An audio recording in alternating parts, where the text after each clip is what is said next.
บรรยากาศของการใส่บาตรบุญเข้าพรรษาประจำปี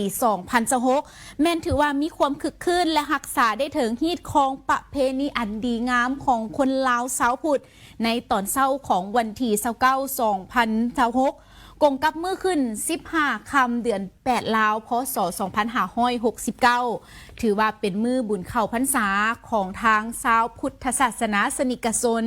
ในขอบเขตทั่วประเทศก็คืออยู่ในนครหลวงเวียงจันทร์ตามวัดว่าอารามต่างๆชาวพุทธศาสนาสนิกชนก็ได้พร้อมเพียงเฮียงใจกันใส่บาตรถวายเป็นปัจจัยไสยทานแด่พระสงฆ์สามเณรตามฮีตของประเพณีที่ได้สืบทอดกันมาซึ่งวันในทุกๆปีเมื่อฮอดมือขึ้น15ค่ำเดือน8ลาวเป็นวันเข้าพรรษาซึ่งบุญเข้าพรรษาแมนเป็นวันที่มีความหมายความสำคัญทางพุทธศาสนาของชาวพุทธและเป็นประเพณีที่ได้สืบทอดกันมาแต่โบราณกาลบุญเข้าพรรษาแมนหมายถึงเทศกาลหรือฤดูกาลเข้าจำพรรษาของพระสงฆ์สามเณรอยู่ในช่วงระยะเวลา3เดือนนับตั้งแต่เดือน8จนไปถึงเดือน10แล้วของทุกๆปีห้ามพระสงฆ์สามเณรทุกๆองค์เคลื่อนไหวไปมาในช่วงฤดูทำการผลิตของพ่อแม่ประชาชนก็คือในระยะฤดูฝนนี้เพื่อหลีกเว้นบ่ให้ผลผลิตเสียหายจากการเที่ยวสัญจรไปมาของพระสงฆ์สามเณรดังนั้นในตอนเศร้าที่ผ่านมาหรือว่าอยู่ในปัจจุบันนี้ก็คือในระยะนี้เนาะในว่าอยู่ในช่วงของการเข้าพรรษาเป็นเวลา3เดือนจึงเป็นช่วงเวลาที่ทางพระสงฆ์สามเณรจะได้จำศีลเจริญเมตตาภาวนาไหว้พระสวดมนต์ฟังธรรมเทศนาและเผยแผ่ธรรมะคำสั่งสอนขององค์พระสัมมาสัมพุทธเจ้าให้แก่มวลชนโดยห้ามบ่ให้พระสงฆ์สามเณรเคลื่อนย้ายหรือพักแรมข้างคืนอยู่ที่แห่งอื่นจนกลัวจะฮอดกับนดที่ประชาชนทำการเก็บกู้ผลผลิตสำเร็จหรือฤดูฝนสิ้นสุดลงนั่นเองนะคะผู้ชมและนี่ก็ถือได้ว่าเป็นประวัติความเป็นมาของทางบุญเข้าพรรษาและทางทีมข่าวของพวกเขาเนาะก็ได้เก็บเอาเป็นภาพบรรยากาศในตอนเช้าที่ผ่านมาให้แก้ไว้ให้มั่นคง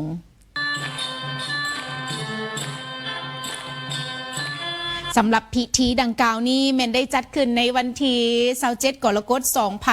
2026นี้อยู่ที่หอวัฒนธรรมแห่งชาติโดยการให้เกียรติเข้าร่วมของทานห้องศาสตราจารย์ปริญญาเอกท้องสลิดมังนอเมห้องนายกรัฐมนตรีผู้ชี้นำของเขตวัฒนธรรมสังคมรัฐมนตรีกระทรวงศึกษาธิการและกีฬาพร้อมนั้นก็ยังมีทานปริญญาเอกอาจสะพังทอง4,000 ดอนเลขาคณะพรรคประธานศาลประชาชนนครหลวงเวียงจันทร์ทานนางอำไพวรล้อมบุญแพงประธานกรรมธิการวัฒนธรรมสังคมและชนเผ่าสภาแห่งชาติทานพระขันไซ4ขันไซคณะประจำพรรคห้องรัฐมนตรีกระทรวงวัฒนธรรมและการท่องเที่ยวพร้อมด้วยการนำพรรคและรัฐขันเทิงแข่งอ้อมข้างและกองมหาชนเข้าร่วมด้วยกันซึ่งว่าในโอกาสอันมีความหมายความสำคัญในครั้งนี้ท่านนางจำพรวงศาหัวหน้ากรมวัฒนธรรมและศิลปะการแสดงก็ได้ให้เกียรติขึ้นนำเสนอบทบรรยายเกี่ยวกับประวัติความเป็นมาความหมายความสำคัญของแคนและการหับฮ้องเสียงแคนเสื้อซาดลาวเป็นมรดกวัฒนธรรมนามธรรมของโลกโดยองค์การยูเนสโกซึ่งแคนแม่นเครื่องดนตรีประเภทขออภัยซึ่งว่าแคนแม่นเครื่องดนตรีประจำชาติลาวที่มีประวัติศาสตร์ความเป็นมาอันยาวนานผูกพันกับวิถีชีวิตรักษาเอกลักษณ์ประเพณีของคนลาวมาแต่โบราณกาลซึ่งว่าเสียงแคนบ่เพียงแต่เป็นเสียงดนตรีเพื่อความม่วนซื่นเท่านั้นแต่ยังเป็นสัญลักษณ์แห่งความโน้มน้าวความสามัคคีและการสืบทอดภูมิปัญญาท้องถิ่นจากหุ้นสู่หุ้นและนอกจากนี้ยังได้นำเสนอให้เห็นถึงเหตุการณ์ที่องค์การยูเนสโกได้รักษาและประกาศรับพ้องเอา เสียงแคนเสื้อซาดลาวเป็นมรดกวัฒนธรรมนามธรรมของมนุษยชาติซึ่งถือเป็นความภูมิใจอย่างยิ่งใหญ่ของปวงชนลาวทั้งชาติการจัดงานมหกรรมเสียงแคนแดนจำปาครั้งที่1ในครั้งนี้จึงเป็นกิจกรรมที่สำคัญในการส่งเสริมปกปักรักษาอนุรักษ์รักษาและพัฒนาศิลปะการเป่าแคนให้มีความยืนยงพร้อมทั้งเปิดโอกาสให้แก่เยาวชนรุ่นหลังได้เรียนรู้และสืบทอดมรดกอันล้ำค่านี้ไว้ให้มั่นคงงานมหกรรมดังกล่าวนี้ท่านผู้ชมได้มีการแสดงศิลปะการเป่าแคนและมีการประกวดแคนเพื่อให้ผู้เข้าร่วมได้รับชมและได้ศึกษาเรียนรู้ในตลอดระยะของการจัดงานในครั้งนี้กันด้วยและนี่ก็ถือได้ว่าเป็นภาพบรรยากาศของพิธีเปิดงานมหกรรมเสียงแคนแดนจำปาครั้งที่1ถือว่าเปิดกล่าวนี้อยู่ที่นครหลวงเวียงจันทน์ได้มีการจัดขึ้นอยู่ที่วันที่27หาวันที่28กรกฎาคม2026โดยการเป็นประธานของทานนางดาราวรกิตติพันธ์รองรัฐมนตรีกระทรวงศึกษาธิการและกีฬาและทานนางเบนนิสตาซัมเมอร์วิลรองเอกอัครราชทูตออสเตรเลียประจำลาวมีผู้เข้าร่วมจากทางกระทรวงศึกษาธิการและกีฬาสมาชิกสหพันธ์เมยิงลาวองค์การจัดตั้งมหาชนผู้อำนวยการสำนักข่าวและสื่อมวลชนเข้าร่วมด้วยกันและในพิธีดังกล่าวทานนางดาราวรก็ได้ยกให้เห็นถึงความสำคัญของการร่วมมือเพื่อส่งเสริมความเสมอภาพหญิงชายและการปกป้องเด็กในงานมื้อนี้ยังเป็นวาระเพื่อย้ำถึงความสำคัญของเวียกงานความเสมอภาพหญิงชายและการปกป้องเด็กแม่นความรับผิดชอบของทุกคนซึ่งว่าสิ่งดังกล่าวเป็นส่วนหนึ่งของการปฏิบัติประจำวันในโรงเรียนในสถาบันและในวิธีที่พวกเขาเฮ็ดเวียกร่วมกันเพื่ออนาคตของเด็กทุกๆคนการร่วมมือนี้สะท้อนให้เห็นถึงความมุ่งมั่นของกระทรวงศึกษาธิการและกีฬาในการหันนโยบายไปสู่การจัดตั้งปฏิบัติย้อนการมีเครื่องมือที่ใช้ได้จริงการร่วมมือที่เข้มแข็งและความรับรู้ของคนในสังคมเพิ่มขึ้นและในนั้นทานนางเบนนิสตาซัมเมอร์วิลก็ได้กล่าวว่ารัฐบาลออสเตรเลียแม้นมีความภาคภูมิใจที่ได้ยืนอยู่เคียงข้างกระทรวงศึกษาธิการและกีฬาในการสนับสนุนเวียกงานปกป้องเด็กความเสมอภาพระหว่างหญิงชายและความเป็นผู้นำของแม่หญิงในแขนงการศึกษาสิ่งที่เฮ็ดให้การร่วมมือนี้มีคุณค่าหลายบ่เพียงแต่ระยะเวลาการร่วมมือที่มีมายาวนานแต่ย้อนความสามารถหันเปลี่ยนให้โรงเรียนและชุมชนเห็นได้ถึงคุณค่าที่สำคัญของเวียกงานที่ได้ร่วมมือกันพัฒนานั่นเองและนอกจากนี้ทีมงานของสื่อมวลชนจากทางขั้นศูนย์กลางและท้องถิ่นของกระทรวงศึกษาธิการและกีฬาพร้อมกับนักข่าวจากหลากหลายภาคส่วนก็ได้เข้าร่วมกันฝึกอบรมเพื่อเสริมสร้างความเข้าใจเกี่ยวกับการรายงานข่าวที่มีความรับผิดชอบสูงการปกป้องเด็กการถ่ายรูปและการถ่ายวิดีโอเด็กอย่างปลอดภัยรวมถึงการสื่อสารที่ส่งเสริมความเสมอภาพหญิงชาย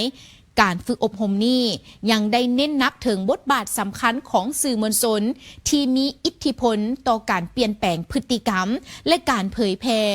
ข้อความที่ว่าโรงเรียนที่มีความปลอดภัยแม่นสิ่งจำเป็นเพื่อสุขอยู่สวัสดิภาพการมีส่วนร่วมและการเข้าเรียนประจำและการเรียนรู้ของเด็กนั่นเองและนี่ก็ถือได้ว่าเป็นการเผยแพร่ข้อความที่ว่าโรงเรียนที่ปลอดภัยแม่นสิ่งจำเป็นเพื่อสุขอยู่สวัสดิภาพการมีส่วนร่วมการเข้าเรียนเป็นประจำและการเรียนรู้ของเด็กนั่นเองและนี่ก็ถือได้ว่าเป็นอีกหนึ่งกิจกรรมและก็เป็นอีกหนึ่งของประชุมที่เพิ่นจัดขึ้นของทางกระทรวงศึกษาธิการและกีฬาร่วมกับรัฐบาลออสเตรเลีย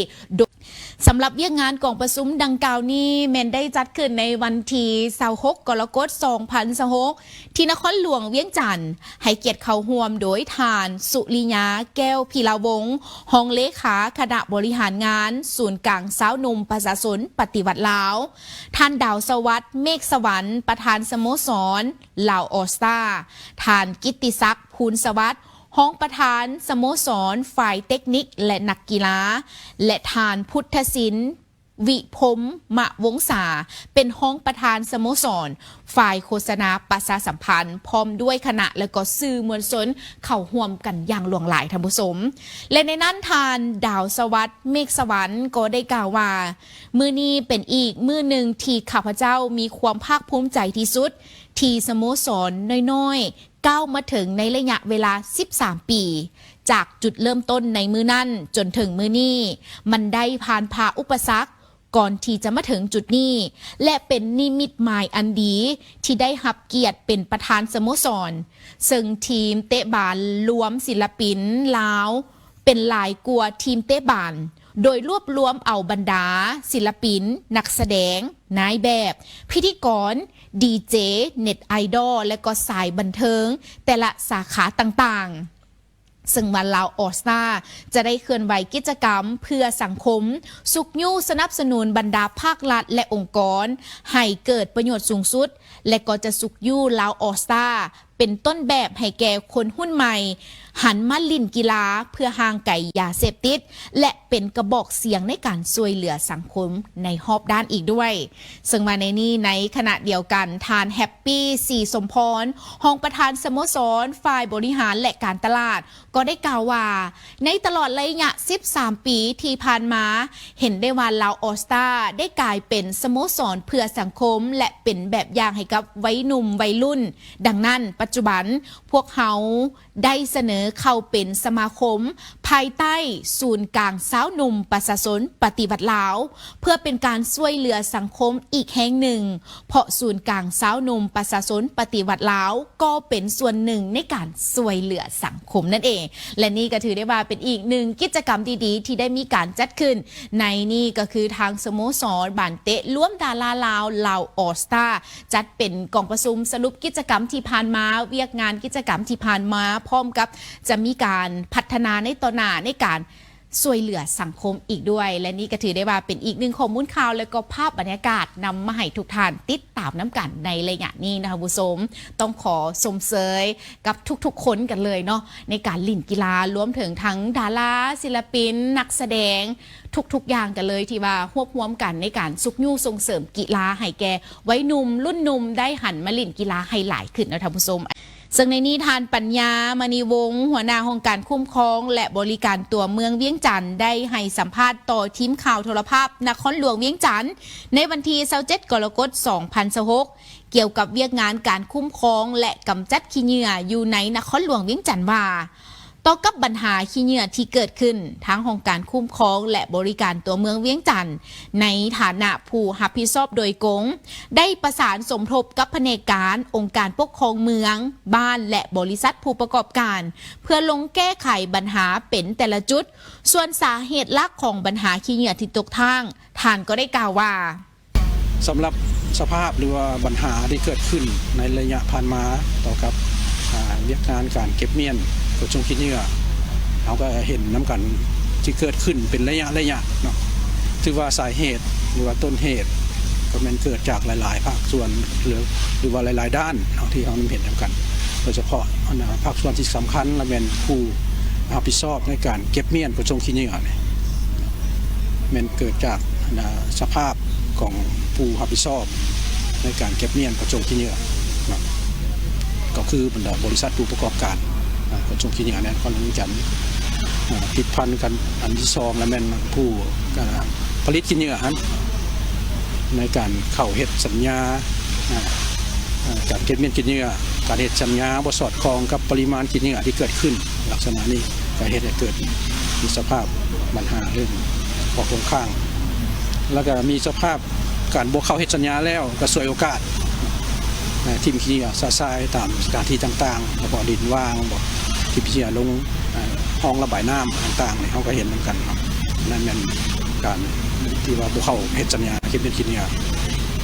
แต่ว่าปัญหาหลักๆก็เป็นผู้ประกอบการนั่นแหละที่ได้ว่าผ่านมาผู้ประกอบการเก็บเมียนขี้เหงื่อเป็นผู้ภาคส่วนที่สำคัญอันต่อมาก็เป็นสภาพทางด้านเศรษฐกิจมันตัวอย่างราคาน้ำมันที่มีราคามีมูลค่าน้ำมันเชื้อไฟมีมูลค่าสูงขึ้นในระยะผ่านมา ก็เป็นปัญหาหนึ่งส่งผลกระ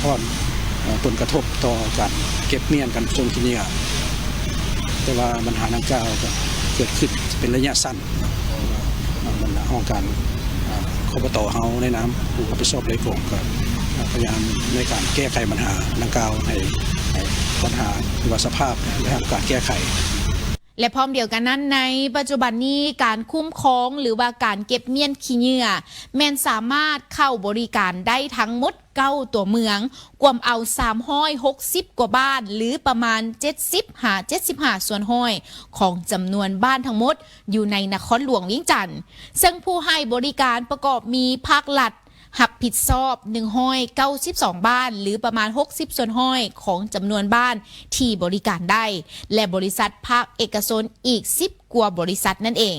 หรือว่าปริมาณขี้เหงื่อในแต่ละวันโดยอิงตามการประเมินเทียบใส่จำนวนประชากรในนครหลวงเวียงจันทน์ปัจจุบันนี้คาดคะเนว่าขี้เหงื่อเกิดขึ้นในนครหลวงเวียงจันทน์มีประมาณอยู่700-900ต้นต่อวันแต่ว่าการเก็บเมียนตัวจริงเขาสามารถเก็บเมียนกำจัดคือว่าขนส่งไปกำจัดยุสนามพิษเหงื่อได้ประมาณ500ต้นต่อวันยังมีจำนวนหนึ่งยังบ่ได้ถูกกำจัดคือว่าเฮ็ดให้เกิดมีสภาพพิษเหงื่อตกข้างตามสถานที่ต่างๆในตัวเมืองการมีส่วนร่วมของสังคมทุกภาคส่วนในการบ่ว่าสิเป็นการโฆษณาเผยแพร่แล้วก็มีส่วนร่วมในการเข้าร่วมเรื่องงานการรักษาความสะอาดก็คือการเก็บเมียนประจงขี้เหงื่อในการเก็บเมียนขี้เหงื่อนี้ก็เป็นปัญหาหนึ่งที่เป็นสิ่งที่สำคัญอันเล็กน้อยตัวอย่างว่าเบื้องปัญหาด้านโครงหลังพื้นฐานเส้นทางก็ยังมีผลกระทบต่อการเก็บเมียนประจงขี้เหงื่อบางจุดบางบอนทางห้อมทางซอยเส้นทางเข้าสนามขี้เหงื่อก็ยังเป็นผลกระทบต่อการขนส่งขี้เหงื่อซึ่งว่าในนั้นท่านผู้ชมในระยะของปี 2026 นี้ทั้งองค์การคุ้มครองและบริการตัวเมืองเวียงจันทน์พร้อมดำเนินการโฆษณาเผยแพร่ข้อตกลง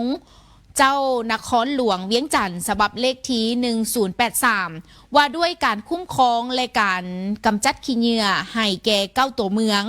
ห้องการอ้อมข้างในบ้านเลขาผักบ้านตลอดฮอดบรรดาบริษัทผู้ประกอบการเพื่อให้ทุกภาคส่วนได้รับรู้และปฏิบัติตามพันธะหน้าที่พร้อมทั้งข้อห้ามและมาตรการต่างๆอย่างเข้มงวดพร้อมนี้ยังมีแผนยุทธศาสตร์การบริหารจัดการขี้เหงื่อแบบยืนยงในนครหลวงเวียงจันทน์จนถึงปี 2030 และก็ได้เล็งผันขยายข้อตกลงเจ้านครหลวงเวียงจันทน์ว่าด้วยการคุ้มครองและการกำจัดขี้เหงื่อซึ่งทานก็ได้หับฮองมาฮอดท้ายปี 2025 และพร้อมเดียวกันนั้นเนาะเพิ่นก็ได้มีการจัดสรรและนี่ก็ถือได้ว่าเป็นการอธิบายแล้วก็เป็นการสัมภาษณ์รายละเอียดชี้แจงถึงปัญหาการเก็บเมียนขี้เหงื่ออยู่ใน9ตัวเมืองนครหลวงเวียงจันทน์ของพวกเฮานะท่านผู้ชมและนี่ก็ทำเปิดพร้อมกันพิธีดังกล่าวได้จัดขึ้นในวันที่27 กรกฎาคม 2026ให้เกียรติเข้าร่วมโดยทานทวีไซเหมาสมภูรองเลขาคณะผักนครหลวงเวียงจันทน์ท่านนางสุมาลีธรรมวงศ์เลขาคณะบริหารงานผักเมืองจันทบุรีมีทั้งบรรดาการนำผักและลัดขันเมืองสมาชิกสภาประชาชนนครหลวงเวียงจันทน์ประจำเขตเลือกตั้งเมืองจันทบุรีพนักงานบำนาญอาวุโสพนักงานลักแหล่งเลขาผักในบ้านหน่วยธุรกิจประชาชนตาแสงวัดจันทร์เข้าร่วมด้วยกันและในนั้นทานแสงสาธิตพิมพ์เมืองหงเลขาคณะผักประธานกรรมการปกครองเมืองจันทบุรีก็ได้รายงานการกะเกียมสร้างตั้งตาแสงวัดจันทร์โดยย่อซึ่งตาแสงวัดจันทร์มีเนื้อที่ทั้งหมดอยู่ที่3,13,907 ตารางเมตรประกอบมี15บ้านก็คือบ้านวัดจันทร์บ้านอานุบ้านมีไซบ้านไหโศกบ้านเสียงยืนบ้านสีหอมบ้านขวนหลวงบ้านหงค่าบ้านทงขันคำบ้านทงตูมบ้านดงเมียงบ้านสว่างบ้านสีสวัสดิ์บ้านสายลมและบ้านฮัตสดี มีพลเมืองทั้งหมดอยู่ที่20,208 คน เป็นยิง 10,201 คน ในนั้นแม่นมี 4,000 กับ 41 ครอบครัว และมีอยู่น้ำกัน 4,255 หลังคาเรือน มี339 หน่วย พลเมืองแบ่งตามเผ่าก็คือเผ่าลาว 19,580 คน เป็นยิง 9,886 คน การสร้างตั้งตาแสงในครั้งนี้แม่นได้ปฏิบัติตามข้อตกลงของนายกรัฐมนตรีและแผนยุทธศาสตร์ของขันถึงเพื่อเห็นให้การบริหารรัฐคันหักฐานมีความเข้มแข็งใกล้ชิดกับประชาชนและสามารถตอบสนองความต้องการในการพัฒนาเศรษฐกิจสังคมในระยะปี 2026 ถึงปี 2030 ให้ได้อย่างมีประสิทธิผลในพิธีก็ได้มอบข้อตกลงแต่งตั้งคณะกรรมการปกครองตาแสงวัดจันทร์เปิดป้ายตาแสงและก่อนลั่นข้อง9 บาทเพื่อความเป็นสิริมงคลอีกด้วยพร้อมเดียวกันนั้นในตอนท้ายก็ได้รับการโอ้ล้มของทานทวีไซเหมาสมภูรองเลขาคณะผักนครหลวงเวียงจันทร์เพื่อเป็นเข็มซี่ทิศเนียงทางให้แก่คณะกรรมการปกครองตาแสงวัดจันทร์อีกด้วยและนี่ก็ถือได้ว่าเมืองจันทบุรีนครหลวงเวียงจันทร์ได้ประกาศตาแสงแต่งตั้งตาแสงวัดจันทร์ขึ้นซึ่งในนี้ท่านผู้ชมวันที่22 กรกฎาคม 2026 เจ้าหน้าที่ตำรวจกองบัญชาการป้องกันความสงบแขวงเสียงขวางได้กวดค้นโรงแรมแห่งหนึ่งที่ตั้งอยู่ที่บ้านพ้นสวรรค์เหนือเมืองแปกแขวงเสียงขวางตามการแจ้งข้อมูลของพลเมืองดีว่ามีกลุ่มคนต่างประเทศมาพักเซาแล้วก็ได้มีการเคลื่อนไหวที่ผิดปกติซึ่งโรงแรมดังกล่าวแม่นเป็นของคนลาวแต่ให้เท่าซุนอายุ50 ปีเป็นคนสัญชาติจีนเซาอยู่โดยผู้เกี่ยวได้เอาตัวลบหนีแล้วก็ปิดประตูโรงแรมไว้คือบ่มีคนอยู่แต่ว่าเปิดไฟแล้วก็เปิดเครื่องปรับอากาศไว้ตลอดเวลาเลยผ่านการกวดค้นสามารถกักตัวได้จำนวน51 คนเป็นหญิง4 คนมี4 สัญชาติด้วยกันก็คือคนไต้หวันจำนวน33 คนคนอินโดนีเซีย8 คน คนจีน5 คน คนญี่ปุ่น5 คน สามารถยึดของกลางเป็นคอมพิวเตอร์60 เครื่อง โทรศัพท์มือถือ76 เครื่อง หนังสือเดินทาง29 หัว วีซ่า3 หัว รถใหญ่1 คัน รถไฟฟ้า2 คัน โต๊ะตั้งและก็อุปกรณ์ต่างๆอีกจำนวนหนึ่ง และผ่านการสืบสวนสอบสวนเบื้องต้นของทางเจ้าหน้าที่พวกเกี่ยวก็ได้รับสารภาพว่าได้เคลื่อนไหวซ่อโกงทรัพย์ทางโทรคมและการสื่อสารหรือสแกมเมอร์เป็นกลุ่มแก๊งที่มีการวางแผนรอบคอบโดยได้โฆษณาขายเครื่องทางออนไลน์ขายเสื้อผ้าขายเฟอร์นิเจอร์เครื่องอิเล็กทรอนิกส์ราคาถูกให้แก่ประชาชนอยู่ไต้หวันเพื่อลูกค้าโอนเงินสำหรับค่าสินค้าแล้วแม้นจะบ่ได้มีการส่งสินค้าให้นั่นเองโดยมีเท่าซุนเป็นหัวโปโตการบริหารเก็บรักษาหนังสือเดินทางและเป็นผู้จ่ายค่าตอบแทนให้ในขณะที่ทางเจ้าหน้าที่กวดค้นเท่าซุนก็ได้ขับรถเก๋งสีดำลบหนีไปก่อนปัจจุบันกองบัญชาการป้องกันความสงบแขวงเสียงขวางก็ได้เสนอผู้ถูกหาทั้งหมด51 คนให้กรมคุ้มครองคนต่างประเทศกรมใหญ่สันติบาลเพื่อสืบต่อดำเนินคดีตามขั้นตอนของกฎหมายพร้อมทั้งได้เสนอออกคำสั่งกักตัวชั่วคราวและออกคำสั่งจับตัวเท่าซุนเพื่อนำตัวมาลงโทษตามระเบียบกฎหมายอย่างเข้มงวดนั่นเองและทั้งหมดนี้ต้องขอชมเชยทั้งพลเมืองดีพร้อมกับทั้งเจ้าหน้าที่ที่สามารถจับกลุ่มแก๊งสแกมเมอร์ได้ถึงจำนวน50 คนยังตัวโปใหญ่ท่านผู้ชมนั่นก็คือเท่าซุนถ้าหากว่ามีความคืบหน้าแนวใดเพิ่มเติมแน่นอนทางโทรภาพนครหลวงเวียงจันทร์ของพวกเขาก็จะได้นำเสนอข้อมูลข่าวในครั้งนี้ให้ทุกท่าน